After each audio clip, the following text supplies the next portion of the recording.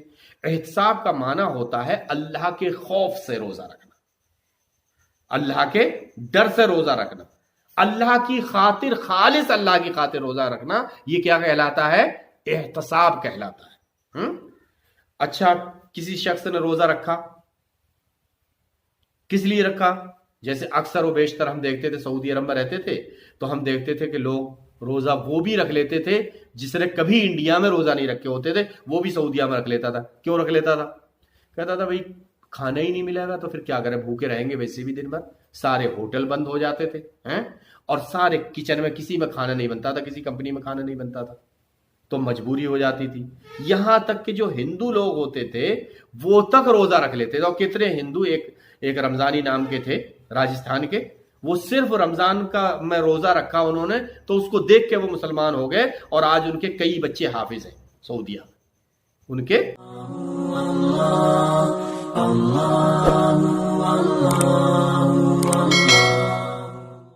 کئی بچے حافظ ہیں.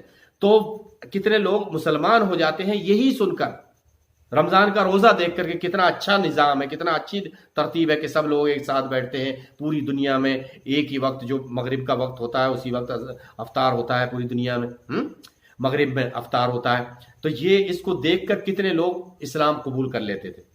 اور وہاں تو ایسا ہوتا ہے کہ لوگ کھانا بناتے ہی نہیں ہیں، اس لیے کیونکہ افطار میں اتنا مل جاتا ہے کہ وہ سحری کے لیے بھی ہو جاتا ہے. ایک جگہ پہ اتنے ٹینٹ لگتے تھے، اور اس سال تو ممکن ہی نہیں کہیں بھی، کیونکہ گیدرنگ ہوگی ہی نہیں کسی بھی طرح کی، کیونکہ یہ کورونا وائرس چل رہا ہے تو کہاں سے گیدرنگ ہوگی. تو اس سال تو افطار کا بھی سب لوگوں کو اپنے گھر ہی بنانا ملے گا، باہر بھی فری کا نہیں ملے گا اس سال. لیکن جو لوگ دینے والے ہیں وہ تو خرچہ کریں گے ہی، چاہے جیسے کرنا ہے ان کو وہ کریں گے، اور انشاءاللہ اللہ ان کا قبول بھی فرمائے گا. بہرحال اللہ رحم فرمائے اس دنیا پر، پوری دنیا پر جو ماحول بنا ہوا ہے. بہرحال تو ہمارے اوپر جو ہے رمضان کے روزے اللہ وحدہ لا شریک نے فرض کیے قرآن کی آیت اتار کر. وہ کون سی آیت اتاری تھی؟ سورہ بقرہ کی 183 نمبر کی آیت. اور ہمارے اوپر رمضان کے روزے فرض ہو گئے. پھر ہمارے نبی صلی اللہ علیہ وسلم نے ہم کو بتا دیا، کہا کہ اے لوگو، تم کو اللہ وحدہ لا شریک نے ایک مہینہ دیا ہے جس کے روزے تمہارے لیے فرض کیے گئے ہیں، اور یہ بھی بتایا کہ اس میں ایک لیلۃ القدر ہے جس کی ایک رات کی عبادت 1000 مہینے کی عبادت سے زیادہ افضل ہے. سمجھ رہے؟ تو اس طرح سے ہم پر رمضان کے روزے فرض ہوئے. اب تو یاد رہے گا نا کہ رمضان کے روزے کیسے فرض ہوئے. اور رمضان کا روزہ ایک دن کا روزہ فرض نہیں ہے کہ ہمارے یہاں خصوصی طور پر ہمارے انڈیا پاکستان، ارے بھیا ہم نے رکھ تو لیے پانچ روزے رکھ لیے ہیں. 5 روزے فرض نہیں ہیں بلکہ پورے رمضان کے روزے فرض ہیں. آئی بات سمجھ میں؟ ہر اس شخص پر جو بالغ ہے، جو بالغ ہے. رمضان کے روزے فرض کس پر ہوتے ہیں؟ نمبر 1 فرضیت کی شرطیں کیا ہیں رمضان کے روزے؟ نمبر 1 مسلم نہیں ہے تو اس پر رمضان کے روزے فرض نہیں ہوں گے. ٹھیک ہے نا؟ دوسری بات جو ہے وہ بالغ ہونا چاہیے. نابالغ پر رمضان کے روزے فرض نہیں ہیں. وہ رکھنا چاہے تو رکھ سکتا ہے لیکن اس پر رمضان کے روزے فرض نہیں ہیں. تیسری شرط کیا ہے؟ جو ہے مقیم ہونا چاہیے. مقیم سمجھتے ہو کس کو کہتے ہیں؟ مسافر نہیں ہونا چاہیے. مسافر کا، مقیم کا الٹا کیا ہوتا ہے؟ مسافر. ایک آدمی سفر میں ہے اور ایک آدمی اپنے گھر پہ ہے. جو گھر پہ ہوتا ہے اس کو مقیم کہتے ہیں، اور جو باہر چلتا ہے اس کو کیا کہتے ہیں؟ کہیں جاتا ہے اس کو مسافر کہتے ہیں. تو آدمی مسافر پر رمضان کا روزہ فرض نہیں ہے. ٹھیک ہے نا؟ اس کے علاوہ مسافر پر فرض نہیں ہے، اور جو ہے بیمار کے لیے رخصت ہے. بیمار کے لیے کیا ہے؟ بیمار اگر آدمی ہے یا عورت ہے تو وہ بھی چاہے تو روزہ چھوڑ سکتا ہے، اس کے لیے بھی رخصت ہے. سمجھ رہے ہیں؟ تو لیکن یہ جو چھوڑتے ہیں، چاہے مسافر ہو چاہے بیمار ہو، اگر یہ چھوڑتے ہیں تو ان کو دوسرے اس میں روزے رکھنا پڑیں گے. کس میں؟ یعنی جب وہ گھر آ جائے گا تب اس کو وہ روزے پورا کرنا پڑیں گے. ان 30 میں سے کم ہو گیا تو بعد میں رکھنا پڑے گا ایک. سمجھ رہے ہیں؟ اور وہ روزہ بھی جو شوال کے 6 روزے رکھے جاتے ہیں ان سے پہلے رکھنا پڑے گا. سمجھ رہے ہیں؟ نہیں تو وہ شوال کے 6 روزے نہیں مانے جائیں گے. تو اگر مسافر ہے تو اس کے لیے رخصت ہے. مقیم ہونا چاہیے، صحت مند ہونا چاہیے، بیمار نہیں ہونا چاہیے. سمجھ رہے ہیں؟ بیمار پر بھی روزہ فرض نہیں ہے، تو صحت مند ہونا چاہیے. تو یہ روزے کی شرطیں ہیں. سمجھ رہے ہیں؟ فرضیت کی شرطیں کیا ہیں، یاد رہیں گی نا؟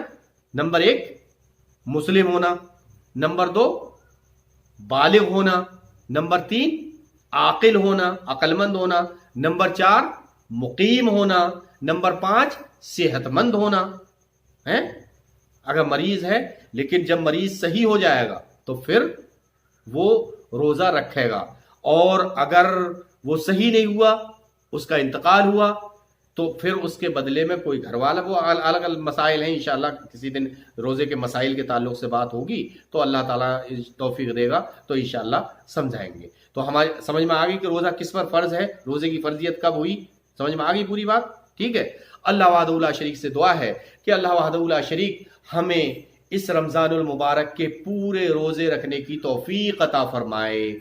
یا رب یا ذل جلال والاکرام، جو ہمارے بھائی بیمار ہیں ان کو شفائے کل عطا فرما، جو ہمارے بھائی بے روزگار ہیں اللہ ان کو روزگار عطا فرما، جو باروزگار ہیں اللہ ان کے روزگار میں برکت عطا فرما، اور جو ہمارے ملک میں یہ کرونا وائرس پھیلا ہوا ہے اے اللہ اس وائرس سے ہمارے ساری دنیا کے انسانوں کو، خصوصی طور پر توحید پرست مسلمانوں کو، پھر اس کے بعد میں عمومی سب مسلمانوں کو اور غیر مسلموں کو، سب کو اے اللہ تو اس بیماری سے محفوظ فرما. یا رب یا ذل جلال والاکرام، اس بیماری کو اس خصوصی طور پر ہمارے ملک ہندوستان سے ہی نہیں بلکہ پوری دنیا سے اے اللہ تو اس کو ختم کر دے. یا رب یا ذل جلال والاکرام، جو ہمارے بھائی قرآن سے دور ہیں اے اللہ اس کو قرآن کو سمجھنے کی توفیق عطا فرما، جو دین سے دور ہیں اے اللہ ان کو دین کے قریب کر دے، جو ماڈرن زمانے میں جی رہے ہیں اور دین کو نہیں سمجھ رہے ہیں اے اللہ ان کو دین کو سمجھنے کی توفیق عطا فرما. یا رب یا ذل جلال والاکرام، ہماری اولادوں کو، ہماری بیویوں کو، سب کو اے اللہ تو رمضان المبارک کے روزے رکھنے کی توفیق عطا فرمانا، اور جو ہے مہینے میں جو تراویح ہیں وہ تراویح پڑھنے کی توفیق عطا فرما. یا رب یا ذل جلال والاکرام، جو ہمارے بھائی نبی کریم صلی اللہ علیہ وسلم کی سنتوں کو نہیں سمجھتے ہیں، سنتوں کے بجائے بدعتیں کر رہے ہیں اے اللہ ان کو سنتوں کو سمجھنے، ان پر عمل کرنے اور دوسروں تک پہنچانے کی توفیق عطا فرما. ربنا تقبل منا انک انت السمیع العلیم وتب علینا انک انت التواب الرحیم. اللهم ارنا الحق حقا وارزقنا اتباعه وارنا الباطل باطلا وارزقنا اجتنابه. ربنا تقبل منا انك انت السميع العليم وتب علينا انك انت التواب الرحيم. ربنا آمنا بما انزلت واتبعنا الرسول فاكتبنا مع الشاهدين وما علينا الا البلاغ. فقد واخر دعوانا الحمد لله رب العالمين. اللهم صل على محمد وعلى ال محمد كما صليت على ابراهيم وعلى ال ابراهيم انك حميد مجيد.